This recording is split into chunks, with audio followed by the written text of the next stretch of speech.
Umaasa ng magandang laban, nanatili si Hardy na kalmado at composed, sinisigurong wala siyang makaligtaan, na medyo ikinalito ni Nazuna. Inisip niya kung mahina ba ang pandinig ni Hardy at muling isinigaw na siya ang pinakamalakas dito at lalabanan siya. Kalmadong tiningnan siya ni Hardy at sumagot na naririnig niya ito ng mabuti at tinanong kung kaaway ba siya nito. Umiti si Nazuna at sumagot na kaaway nga niya ito dahil ayaw ng kanyang master sa mga puting kabalyero at gusto silang tapusin. Nanatili si Hardy sa kanyang kahinahunan at sinuri ang sitwasyon. Napansin niya na kahit mukhang bata si Nazuna, hindi siya isang taong dapat maliitin. At kung ganoon siya katapat sa kanyang master, nangangahulugan yun na mas malakas pa ang kanyang master kaysa sa kanya. Dahan-dahan niyang hinugot ang kanyang espada, iniisip na hindi mahalaga kung mas malakas ang kanyang master kaysa sa kanya, dahil walang mas malakas kaysa sa kanya. Umiti lamang si Nazuna at tinawag siya palapit upang magkaroon sila ng magandang labanan bago niya ito talunin at kaladkarin papunta sa kanyang master. Tumayo si Hardy at sinuri ng mabuti ang kanyang baluti, na pagtanto na ito ay puno ng mahika sa maraming punto.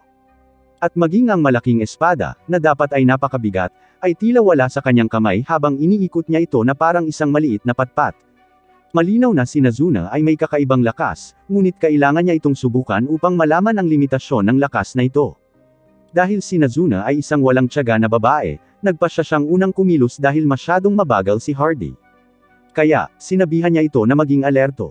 At dahil doon, iwinagayway niya ang kanyang espada upang lumikha ng isang napakalaking shockwave patungo kay Hardy. Ang shockwave ay napakalakas kaya't nabasag nito ang espada ni Hardy sa kalahati at hiniwa ito sa katawan bago tuluyang pinasabog ang pader sa likuran niya. Nabigla si Hardy at bumagsak sa lupa, hindi makapaniwala sa nangyari nang gumuho ang mga pader sa likuran niya.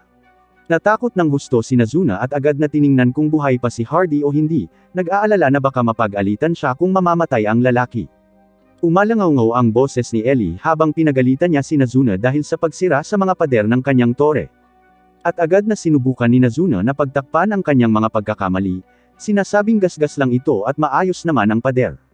Umiti lang si Light habang sinasabi ni Ellie kay Nazuna na doble ang tibay ng mga pader ng palapag na ito kaysa sa iba dahil sa kanya. Ngunit nagawa pa rin niyang masira ito, na ngayon ay kailangan niyang ayusin gamit ang kanyang mana. Muling humingi ng tawad si Nazuna, nangakong hindi na ito mauulit nang makarinig siya ng isang maliit na bulong mula kay Hardy. Tumingon siya at napansin na nagsimula itong gumamit ng hilang spell sa kanyang sarili at tumayo muli dala ang kanyang sirang espada sa kanyang kamay. Binalaan ni Ellie si Nazuna na maging mahinahon sa pagkakataong ito at huwag nang gumawa ng anumang pinsala. Nangako si Nazuna na magiging mas maingat sa pagkakataong ito at lumingon kay Hardy, na humingi ng tawad sa kanya dahil sa hindi niya pagseryoso at nangako na ituturing niya ito bilang isang wastong kalaban at ibibigay ang lahat ng kanyang makakaya. Dahil doon, gumamit siya ng isang galaw mula sa Jujutsu Kaisen at ginamit ang domain expansion kay Nazuna, dahilan para matrap ito sa isang walang tunog na harang, na nagpatahimik sa lahat ng nasa paligid niya.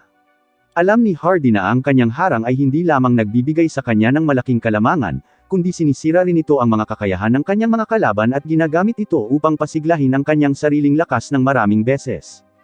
Dahil doon, umaapaw ang enerhiya sa kanyang katawan, at ginamit niya ang kanyang mana upang lumikha ng isang mahiwagang espada, na halos transparent, na nagpapahirap sa kanyang kalaban na magdepensa dito. Medyo nagulat si Nazuna dito dahil ngayon lang siya nakakita ng ganito mula noon. At alam ni Hardy na malamang na nabigla siya dahil ito ang kanyang pinakamakapangyarihang galaw, na kadalasan ay hindi niya kailangang gamitin. Bigla niyang napansin na ibinalik ni Nazuna ang kanyang espada sa kanyang lagayan at naghanda para sa isang fist fight, na noong una ay nalito si Hardy, ngunit naisip niya na malamang na hindi maintindihan ni Nazuna ang uri ng espada na ginagamit niya at sinusubukang makipaglaban ng mano-mano. Naging kumpiyansa siya sa kanyang estratehiya, dahil alam niyang hindi pa ganoon ka-eksperto si Nazuna at malamang ay susugod siya para sa isang pag-atake at doon niya ito puputulan ng tuluyan. Kahit tama siya sa unang bahagi, hindi niya mauari ang bilis ni Nazuna nang lumitaw ito sa harap niya. At bago pa man siya makakurap, isang malakas na suntok ang itinama nito, dahilan para tuluyan siyang tumama sa pader. Labis na natuwa si Nazuna na sa pagkakataong ito ay hindi nasira ang pader. At ang tanging dahilan kung bakit niya itinago ang kanyang espada ay upang makontrol niya ang kanyang lakas. Pinagalitan pa rin siya ni Ellie dahil sa pag-iwan ng napakalaking hukay sa pader na kailangan niyang ayusin at sinabihan siyang kunin agad si Hardy at bumalik sa tuktok ng tore. Tiningnan ni Light si Ellie at tinanong kung ayos lang ba siya dahil ang pagpapanatili ng ganito kalaking tore ay nakakaubos ng maraming enerhiya. Sumagot si Ellie na minsan ay nanghihina ang kanyang mga tuhod ngunit kaya niya itong hawakan ng mas matagal kung gugustuhin niya. Nagpasalamat si Light sa kanya, sinabing hindi na ito kakailanganin dahil tila nasa gate mismo ang kanilang mga bisita. Sa ilang saglit pa, binuksan ni Light ang pinto at nakita sina Sasha at Michael na nakatayo sa likod nito. Binati ni Light si Sasha at agad na nakilala siya ni Sasha bilang ang batang nakita niya sa palengke na may paso sa mukha. Tinanong ni Michael kung kilala siya ni Sasha at sumagot si Sasha na isang beses lang niya ito nakita sa palengke. Nainos si Sasha at sinabihan si Light na kontrolin ang kanyang dila dahil tao lamang ito at dapat agad silang dalhan ng mga bagay na pamparelax. Umiti si Light, at sumagot na mas gusto niya ito noong mabait ito sa kanya. Nagmukhang nalilito si Sasha, at sinabing hindi siya magiging mabait sa kahit sinong tao nang dahan-daang tinanggal ni Light ang kanyang maskara. At di nagtagal ay na-stalk ang boses ni Sasha sa kanyang lalamunan. Sinabi ni Light na 3 taon na mula noong huli silang nagkita ng maayos. Ngunit labis na natigilan si Sasha para magsalita, at sinabing imposible ito at tinanong kung ano ang nangyari sa lahat ng mga peklat na nakita niya. Umiti si Light, at sinabing ang mga peklat na iyon ay isang ilusyon lamang at pinigilan niya ang kanyang sariling pagtanda upang mas maalala niya ang mga taong nagkasala sa kanya. Hindi siya makapaniwala sa kanyang narinig. Nang tanungin ni Michael si Sasha kung ang batang ito ba ay ang parehong batang inatas ang patayin niya, ang dapat sana ay isang posibleng master candidate.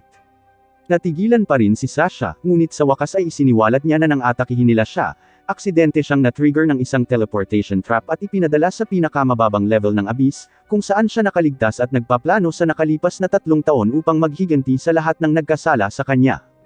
Hindi alam ni Sasha ang sasabihin, ngunit biglang tumawa si Michael, sinasabing ito ang pinakamagandang regalo sa kasal na maaari niyang asahan, at tiyak na nasa panig nila ang swerte ngayon. Naguluhan si Sasha, at nagtatanong kung ano ang sinasabi niya.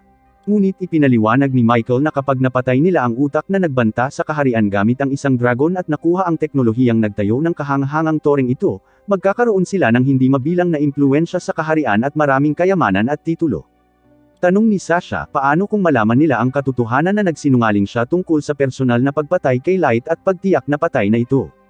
Sumagot si Michael na susundin nila ang estratehiya ng mga korap na pagkatapos gumawa ng mali, tatanggihan lang itong aminin at magiging maayos ang lahat. Ito ang nagbigay sa kanya ng kumpiyansa at sinabi niyang isang henyo si Michael. Kumarap siya kay Light at sinimulan itong murahin, sinasabing ang isang maruming tao na tulad niya ay dudurugin sa ilalim ng kanilang mga paa na parang insekto mula sa isang maruming latian. Hindi siya sinagot ni Light at tumayo lamang at kinuha ang kanyang tungkod bago sinabihan si Ellie at ang babaeng pusa na huwag makialam kahit anong mangyari.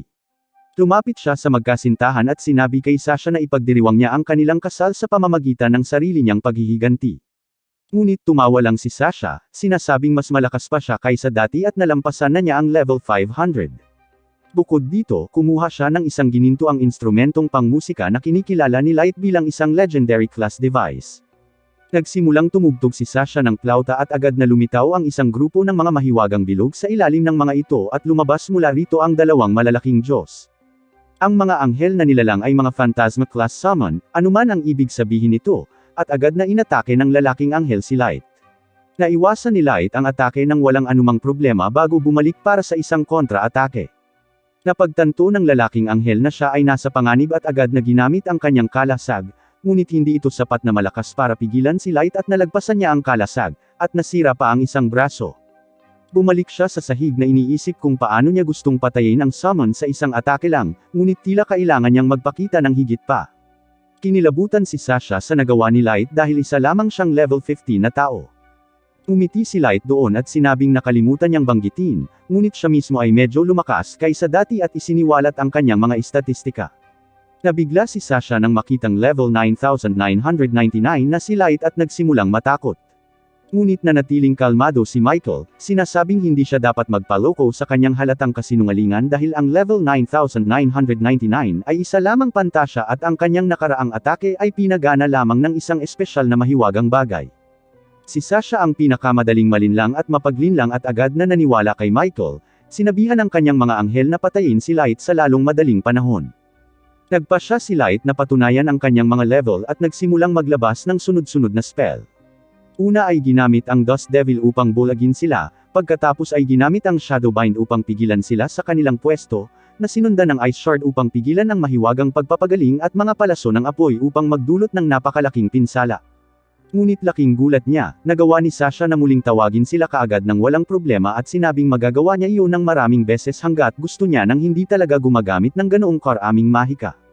Napagtanto ni Light na ang mga anghel na ito ay mas mapanggulo kaysa sa una niyang inaakala. Kaya, nagpasya siyang dumiretso sa pinanggagalingan. Sa isang iglap, lumitaw siya sa harap ni Sasha at sinubukang suntukin ng malupit, ngunit naharangan siya ni Michael, na nagsabi sa kanya na huwag hawakan ang kanyang babae gamit ang kanyang maruruming kamay. Sinabi ni Light na nagulat siya na ang kalasag ni Michael ay maaaring hamarang sa isang pag-atake niya. Ngunit ngumiti lamang si Michael, na sinasabing hindi lamang nito nahaharangan ang ginagawa. Kasabay nito, isang napakalaking enerhiya ang pinakawalan mula sa kalasag, na nagtulak kay Light paatros. Inisip ni Light kung iyon ba ay isang mahiwagang pag-atake o isang pagbangga lamang sa kalasag. Natawa si Michael sa kanyang pagkalito, na sinasabing ang kanyang kalasag ay isang banal na bagay na humaharang sa mga pag-atake ng lahat ng mga makasalanan at ipinapakita ito pabalik sa kanila. Ngunit hindi lang iyon, dahil maaari rin niyang dagdagan ng malaki ang mga istatistika ng kanyang mga kakampi.